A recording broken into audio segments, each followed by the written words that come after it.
All right, let's just jump right in. Our world is just nonstop noise, right? Buzzing, dinging, talking all the time. But what if the biggest change we could make isn't about adding something new, but actually taking something away? I'm talking about noise. I mean, that sounds like something straight out of a sci-fi movie, right? The idea that just being quiet for a week could literally, physically change the chemistry inside your brain. Well, as we're about to find out, this isn't fiction at all. It's a fascinating reality that science is just starting to wrap its head around.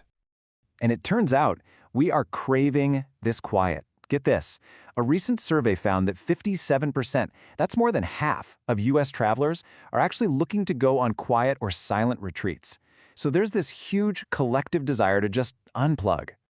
But look, this is way more than just a new travel trend. We're going a lot deeper here. We're actually looking at the science, the evidence that suggests this kind of intentional silence is kicking off a pretty amazing transformation inside the brain itself. Okay, so let's get right to the heart of it. What's the actual science that got this whole conversation started in the first place? So back in 2017, a study led by Dr. Andrew Newberg did something pretty incredible. They took brain scans of people before and after they went on a 7-day silent spiritual retreat. And the results? Whoa, they showed real, measurable changes in the systems for dopamine and serotonin, two of the most important chemicals running the show when it comes to our mood, our motivation, all of it. And that right there is the big question we're going to unpack. I mean, how is that even possible? What is going on during one of these retreats that could cause such a huge shift in our brain's wiring? Let's figure it out. So to really get the science, I think we first have to understand what the experience is actually like. What does a day inside a silent retreat feel like? Well, the day is super structured, and that's on purpose. It's designed to take away the mental noise of having to make decisions all the time. So it might start with a 6 a.m. gong. Then you've got activities like meditation and some yoga. Then you have your meals. Together, but in complete silence.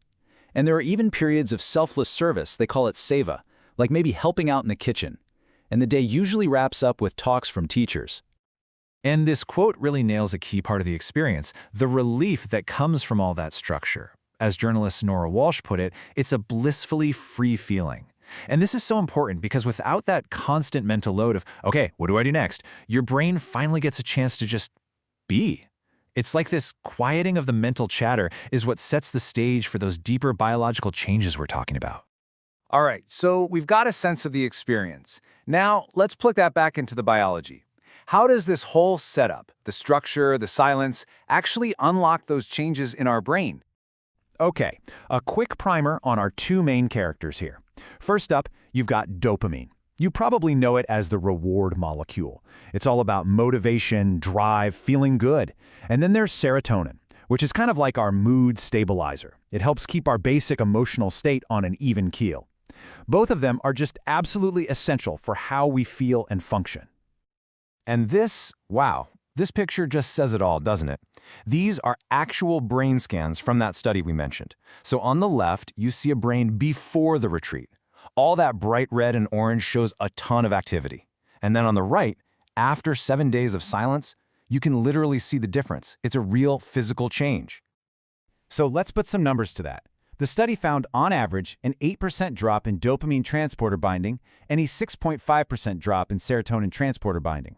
Okay, but what in the world does transporter binding even mean, right? Well, think of these transporters as these little vacuum cleaners in your brain. Their job is to suck up extra dopamine and serotonin. So, a decrease in these vacuums means more of those good-feeling chemicals are left floating around, available to do their job. And that could lead to a boost in your mood and your sense of well-being. And if you thought that was cool, it gets even better. It's not just about tweaking the chemicals you already have. Other research has shown that just 2 hours of silence a day can actually trigger neurogenesis. That's the birth of brand new brain cells, especially in the hippocampus, an area that's super important for learning and memory. So your brain isn't just changing its chemistry, it's literally rebuilding itself. That's incredible. Okay, so we've seen the scans, we've seen the numbers, but what does all this actually feel like for a person? This quote from someone in that study just connects all the dots. They said they went from feeling kind of emotionally numb to being way more in touch with a whole range of feelings. Suddenly, that data we were just looking at becomes a real human transformation. But let's be real for a second. This whole process isn't some walk in the park. You know, when you strip away all the noise and all the distractions of daily life, it can be really, really hard before it gets good. And this is a super important point for anyone thinking about this. A lot of people think their mind will just go quiet, but nope, usually the opposite happens. As the Calm blog puts it, your brain might just go into overdrive. But here's the thing, you're not failing. You're just finally hearing what's been there, under the surface, all along. And it's pushing through that struggle that leads to the big shift. Nora Walsh describes this breakthrough moment so well. She says that after a while, she realized her feelings weren't something to fight or bury, they were just something to embrace. And that's the transformative moment. Okay, so, last piece of the puzzle. How do you actually hold on to all of this when the retreat's over and you're thrown back into the real, noisy world? So, how do you make it stick? It's all about integration. So, first they say you should look over any notes you took and try to find the big themes. Then, don't try to do everything. Just pick 1 or 2 simple habits that you can actually continue. Maybe it's just 5 minutes of quiet in the morning. Build that into your routine. And finally, be honest with yourself about what's going to get in the way. Just naming those obstacles is half the battle. So the science here is pretty amazing, and the personal stories are incredibly powerful. What this all shows is that silence isn't just emptiness. It's actually a powerful tool that can literally reshape our brains and our lives from the inside out. So in this world that never ever stops talking, what do you think a little silence could unlock for you?